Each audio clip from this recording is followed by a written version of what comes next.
નમસ્કાર મિત્રો અને વડીલો, તમારું બધાનું ગુજરાતી સ્ટોરી ચેનલમાં સ્વાગત કરું છું.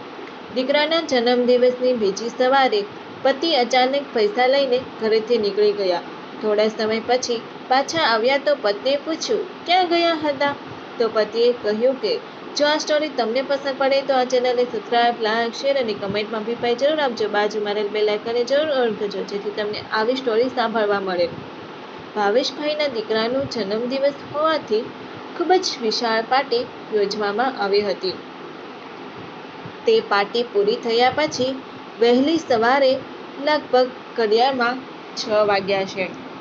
કાયમ 10 વાગ્યા પછી જાગવાવાળા ભાવેશભાઈ આજે 6 વાગે અચાનક જાગીને રસોડામાં જઈને એક થેલીમાં એક બોક્સ રાખ્યું અને ઘરેથી થોડા પૈસા લીધા અને ઘરેથી નીકળી ગયા. બધા મહેમાનો પણ જઈ ચૂક્યા હતા અને ઘરના બધા સભ્યો ઊંઘમાં હતા. એટલે તે અવાજ કર્યા વગર ઘરેથી ગાડીની ચાવી લઈને નીકળી ગયા. ભાવેશભાઈને આખી રાત ઊંઘ નહોતી આવી. મનમાં એક જ વિચાર આવતો હતો કે ગઈકાલે જે થયું તે ખરેખર યોગ્ય હતું. તે બિચારો ગરીબ માણસ હશે અને ગાડીના અરીસામાં તેનો ચહેરો જોયા પછી આખી રાત તેને જાણે તેનો ચહેરો જ સામે આવી જતો હતો. ગઈકાલે ઓફિસેથી નીકળવામાં મોડું થઈ ગયું હોવાથી ભાવેશ ઉતાવળમાં પોતાની ગાડી લઈને ઘરે જઈ રહ્યા હતા.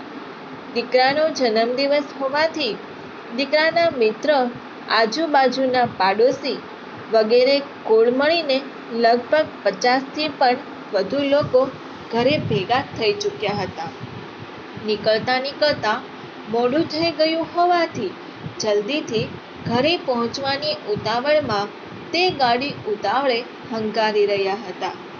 એવામાં અચાનક રોડ ઉપર સાઈડમાં એક રેકડી લઈને ઊભા રહેલા ફ્રૂટ વેચનારની સાથે તેની ગાડી અથડાઈ ગઈ અને અથડામણના કારણે થવાને કારણે રોડ ઉપર તેના બધા ફ્રૂટ ઢોળાઈ ગયા. લગભગ બધો સામાન રોડ પર વિખરાઈ ગયો હતો. પરંતુ ભાવેશભાઈ ઉતાવળમાં હોવાથી તેને ગાડી ઊભી નહોતી રાખી. તેને અરીસામાં જોયું તો પાછળ તે ફ્રૂટની રેકડીવાળાનું બધું ફ્રૂટ નીચે ઢોળાઈ ગયું હતું અને તેનો ઉદાસ ચહેરો અરીસામાં દેખાઈ રહ્યો હતો. બસ આ ચહેરો તેને આખી રાત યાદ આવતો હતો અને તેની ઊંઘ પણ પૂરી નહોતી થઈ. ગઈકાલે જે જગ્યા પર એક્સિડન્ટ થયો હતો તે જગ્યાએથી થોડી દૂર થોડી ઝૂંપડીપટ્ટીવાળી એક નાનકડી વસ્તી હતી.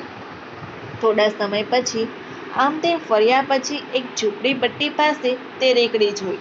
જે રેકડીનું પૈડું નીકળી ગયું હતું અને રેકડી પણ એક્સિડન્ટ થઈ હોય તેમ લગભગ આખી ડેમેજ થઈ ચૂકી હતી. ત્યાં જઈને તે ઝૂંપડીનો દરવાજો ખટખટાવ્યો.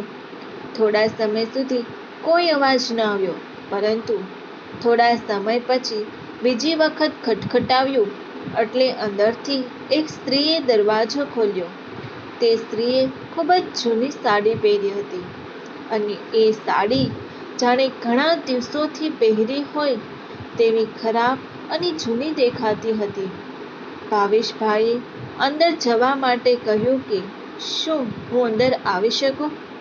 ત્યારે તે સ્ત્રીએ ચહેરા પર આશ્ચર્ય સાથે હાથો પાડી દીધી, પરંતુ તેને એ વાતની ખબર ન હતી કે સામે ઊભેલ વ્યક્તિ કોણ છે. સાથે સાથે તેને થોડી શરમ પણ આવી રહી હતી. અંદર જઈને આજુબાજુમાં જોયું તો ભાવેશભાઈએ જોયું કે ઝૂંપડીની હાલત એકદમ ખરાબ હતી. એક નાનકડું લાકડાનું ટેબલ હતું અને બાજુમાં ચૂલો હતો. કદાચ તે ઝૂંપડીથી વધારે મોટું તેના ઘરનું બાથરૂમ હશે. એનાથી પણ વધારે મહત્વનું એ હતું કે 2 બાળકો સાથે આખો પરિવાર આટલી જગ્યામાં રહેતો હતો. તેની બાજુમાં એક નાનકડું વાસણ પડ્યું હતું જેમાં થોડા ફ્રૂટ હતા. એ ફ્રૂટ ગઈકાલના થોડા સારા બચ્યા હશે. તે લઈ લીધા હોય તેવું લાગતું હતું. તે અંદર ગયા એટલે ફ્રૂટવાળો પણ જાગી ગયો અને ભાવેશભાઈની સામે જોઈને તેને કહ્યું કે બોલો ને સાહેબ, શું કામ હતું? સાથે સાથે આટલી વહેલી સવારે તેના ઘરે કોઈ આવ્યું હતું એટલે ખબર નહીં, પરંતુ તેને ફરી પાછું ગભરાતા અવાજે પૂછ્યું કે શું સાહેબ, અમારાથી કોઈ ભૂલ થઈ છે? તેના હાથ ભાવેશભાઈએ પોતાના હાથમાં લઈને કહ્યું, ભૂલ તમારાથી નહીં પરંતુ મારાથી થઈ હતી.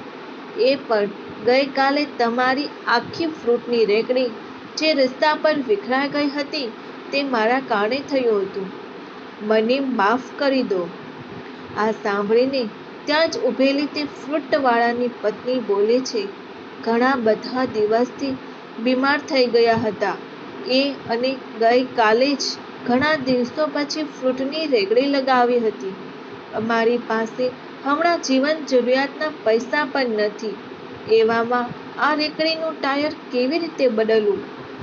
આટલું ઓછું હતું તો ગઈકાલે સવારે 2000 રૂપિયા વ્યાજે લઈને દુકાન પાછી ખોલી હતી, પરંતુ આવું નસીબ નીકળશે તે ક્યાં ખબર હતી?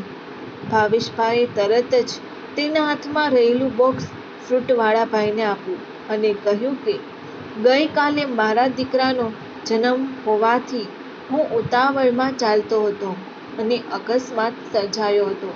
હું ઊભો એટલા માટે રહ્યો ન હતો કે મારે ખૂબ જ ઉતાવળ હતી, પરંતુ આ હું થોડી મીઠાઈ લઈને આવ્યો છું, આ રાખી લો. ફ્રૂટવાળા ભાઈએ ના પાડીને કહ્યું કે ના સાહેબ, અમારે આની શી જરૂર છે? ત્યારે ભાવેશભાઈએ તે મીઠાઈનો ડબ્બો પરાણે આપીને કહ્યું કે આ મારી ભૂલનું પ્રાયશ્ચિત છે તેમ સમજીને આને સ્વીકાર કરી લો. અને તે ફ્રૂટવાળાના બાળકના હાથમાં મીઠાઈના બોક્સની સાથે તેને 5000 રૂપિયા પણ આપ્યા. એ નાનકડા બાળકે મીઠાઈ નામ સાંભળીને આંખમાં લાલચ સાથે લેવા માટે આગળ હાથ કર્યો, પરંતુ સાથે સાથે શરમ પણ આવી રહી હતી. લેવું કે ન લેવું તે માટે તેના પિતા સામે જોયું અને પિતાએ હા પાડી એટલે તરત જ બોક્સ હાથમાં લઈને ખુશ થઈને મીઠાઈ ખાવા લાગ્યો. ફ્રૂટવાળાની પત્ની અને તે ભાઈબંધને ભાવેશભાઈનો આભાર માનવા લાગ્યા. તે બંનેને હાથ જોડીને ભાવેશભાઈ ત્યાંથી નીકળી ગયા અને ઘરે પહોંચી ગયા. ઘરે પહોંચતાની સાથે તેના દિલમાંથી જાણે મોટો બોજ ઉતરી ગયો હોય તેવું લાગી રહ્યું હતું. ઘરે જતા પહેલા સાથે ગરમા ગરમ ગાંઠિયા લઈને ગયા હતા. ઘરે પહોંચ્યા તો ગેટ પર પત્ની ઊભી હતી. તરત જ આવ્યા એટલે પૂછ્યું કે તમે ક્યાં ગયા હતા અને તમારો મોબાઈલ ક્યાં છે? સાથે નહીં લઈ જવાય? ભાવેશભાઈએ ચહેરા પર સ્માઇલ સાથે કહ્યું કે અરે, હું તો અહીં નાસ્તો લેવા માટે ગયો હતો. નજીક જવું હોય તેમાં મોબાઈલની શી જરૂર? એટલે ભાવેશભાઈની પત્નીએ તેને કહ્યું કે જો તમારે નજીકમાં જ જવું હતું તો ગાડી લઈને કેમ ગયા? ચાલીને જતું રહેવાય ને. અને ભાવેશભાઈ હસવા લાગ્યા. તેના હસતા જોઈને તેની પત્ની પણ હસવા લાગી અને કહ્યું, લાવો નાસ્તો, ચાલો આપણે બધા નાસ્તો કરી લઈએ. જો આ સ્ટોરી તમને પસંદ પડી હોય તો દરેક લોકો સાથે શેર કરજો. આવી સ્ટોરી સાંભળવા માટે આ ચેનલને સબસ્ક્રાઇબ, લાઈક, શેર અને કમેન્ટમાં અભિપ્રાય જરૂર આપજો. બાજુમાં રહેલ બેલ આઇકનને જરૂર ઓન કરજો જેથી તમે આવી સ્ટોરી સાંભળી શકો. આભાર.